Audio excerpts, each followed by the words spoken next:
છોટાઉદેપુર જિલ્લામાં જિલ્લા કક્ષાનો નમો સ્વચ્છતા અભિયાનનો પ્રારંભ બાબા સાહેબ ડોક્ટર ભીમરાવ આંબેડકર ભવન ખાતે થયો હતો। આ કાર્યક્રમમાં સાંસદ જશુભાઈ રાઠવાના હસ્તે જિલ્લા માટે ફાળવવામાં આવેલી 6 મોબાઈલ હેલ્થ યુનિટનું લોકાર્પણ કરવામાં આવ્યું હતું। આ હેલ્થ યુનિટ બાઇક આધારિત છે, જે જિલ્લાના દુર્ગમ અને અંતરિયાળ આદિવાસી વિસ્તારો સુધી પહોંચી લોકોને તેમના ગામે જ પ્રાથમિક આરોગ્ય સેવાઓ, તપાસ, દવા અને આરોગ્ય માર્ગદર્શન ઉપલબ્ધ કરાવશે। આ કાર્યક્રમ દરમિયાન સ્વચ્છતા, પોષણ અને પ્રાથમિક આરોગ્ય અંગે લોકોને જાગૃત કરવા પર ભાર મૂકવામાં આવ્યો હતો।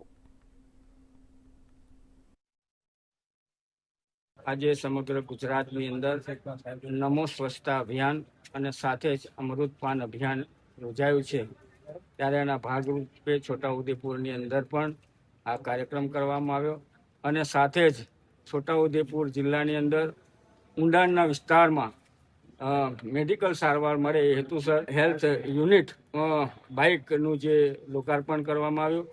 આ બાઇકોથી ઊંડાણના વિસ્તારમાં જ્યાં ફોર વ્હીલ ન પહોંચી શકે ત્યાં ડૉક્ટરને પહોંચવા માટેની વ્યવસ્થા કરવામાં આવી છે। ત્યારે ગુજરાત સરકારને હું ખૂબ ખૂબ આભાર માનું છું।